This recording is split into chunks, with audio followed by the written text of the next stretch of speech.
Good morning friends. मैं आपका teacher पराग आज आपको पढ़ाने जा रहा हूँ टॉपिक नंबर 2 जो कि है free and fair electoral competition. इसमें हम स्टोरीज देखेंगे। पहली स्टोरी ले लेते हैं हम चाइना की। Story number 1 China. चाइना का नाम सुनते ही आपको पता चल जाएगा कि वर्ल्ड की सबसे ज़्यादा पॉपुलेशन कहाँ पे है फिलहाल, चाइना में। और जो अभी फिलहाल जो पूरी दुनिया में जो वायरस घूम रहा है जिसे हम कहते हैं कोरोना, वो भी कहाँ से आया है, चाइना से। लेकिन हम सिविक्स पढ़ रहे हैं तो हम बात करेंगे सिविक्स के अकॉर्डिंग।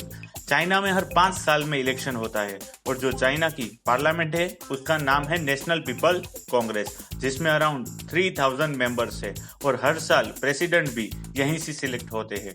लेकिन चाइना में अगर किसी भी कैंडिडेट को इंडिविजुअल इलेक्शन में लड़ना है या तो इलेक्शन में पार्ट लेना है तो उसे कंपलसरी अप्रूवल लेना पड़ता है। किसका? चाइनीज कम्युनिस्ट पार्टी का।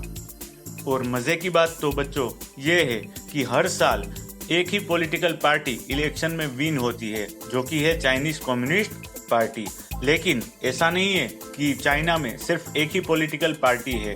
चाइनीज कम्युनिस्ट पार्टी और उसके साथ 8 स्मॉल पार्टीज है जो अलाइड होकर क्या करती है, इलेक्शन कंटेस्ट करती है। लेकिन हर साल विन कौन होती है? Chinese communist party. चलिए बच्चों स्टार्ट करते हैं स्टोरी नंबर 2 जो कि है मेक्सिको की। मेक्सिको नाम सुनते ही आपके दिमाग में टैटूज आ जाएंगे। क्यों?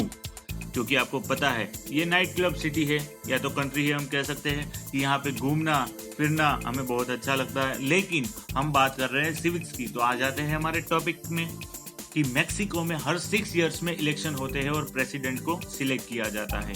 1930 में ये इंडिपेंडेंट हो गया, लेकिन अंटिल 2000 तक सिर्फ एक ही पॉलिटिकल पार्टी रूल करती रही जिसका नाम है PRI। हाँ, उल्टा पुल्टा नाम इसीलिए दे रखा है क्योंकि इसके काम भी उल्टे पुल्टे हैं। बाकी इसका नाम है इंस्टीट्यूशनल रिवॉल्यूशनरी पार्टी। हर बार परी मीन्स की PRI जो रूल करती है, इट मीन्स कि इलेक्शन को हर बार विन करती है। उसका मेन रीजन ये है कि ये बहुत सारी डर्टी ट्रिक्स यूज करती है इलेक्शन विन करने के लिए। लाइक फॉर एग्जांपल हम कह सकते हैं मनी पावर बहुत सारा एक्सपेंस करती है इलेक्शन कैंपेन के टाइम पे। इवन जितने भी गवर्नमेंट ऑफिसर्स है उसे कंपलसरी फोर्स किया जाता है पार्टी मीटिंग को अटेंड करने के लिए। इवन जो टीचर्स होते हैं गवर्नमेंट स्कूल्स के अंदर उनको बोला जाता है कि स्टूडेंट्स के पेरेंट्स को बोलो कि कंपलसरी वोट दो। किसे? PRI को, परी को, इंस्टीट्यूशनली रिवॉल्यूशनरी पार्टी। मैंने एक मजेदार सी पिक्चर दे रखी है आपको PRI की, इट मींस परी की, इंस्टीट्यूशनल रिवॉल्यूशनरी पार्टी की।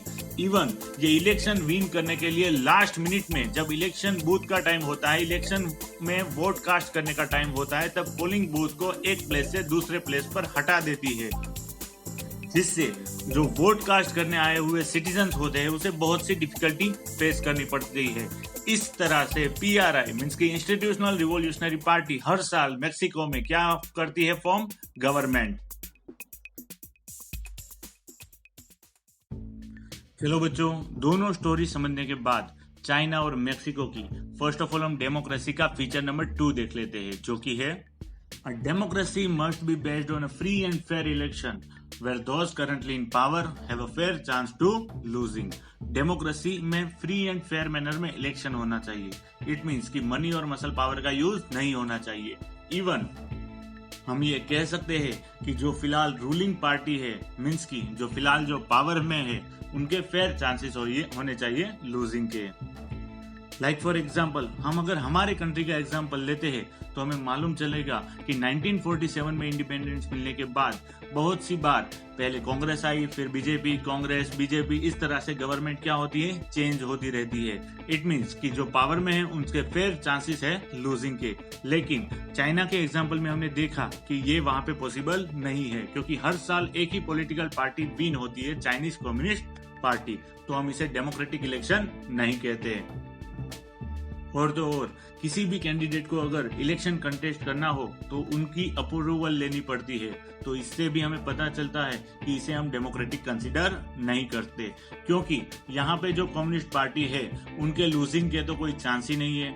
इवन अगर हम स्टोरी नंबर 2 पे चलते हैं, इट मीन्स कि मेक्सिको की बात करते हैं, तो भी हमें पता चल जाएगा, क्योंकि हर साल यहाँ पे सिर्फ एक ही पॉलिटिकल पार्टी रूल करती है, जो कि है PRI, इंस्टीट्यूशनल रिवॉल्यूशनरी पार्टी। बहुत सी डर्टी ट्रिक्स यूज करके वो हर साल इलेक्शन विन करती है। ऐसा नहीं है कि वहां पे कोई भी दूसरी ऑपोजिशन पार्टी नहीं है, लेकिन इतनी सारी डर्टी ट्रिक्स यूज कर हर साल ये इलेक्शन को क्या कर लेती है, विन करती है। तो हमारा कंक्लूजन ये निकलता है कि चाइना और मेक्सिको डेमोक्रेटिक कंट्री नहीं है, क्योंकि वो डेमोक्रेटिक फीचर्स को फॉलो नहीं करते।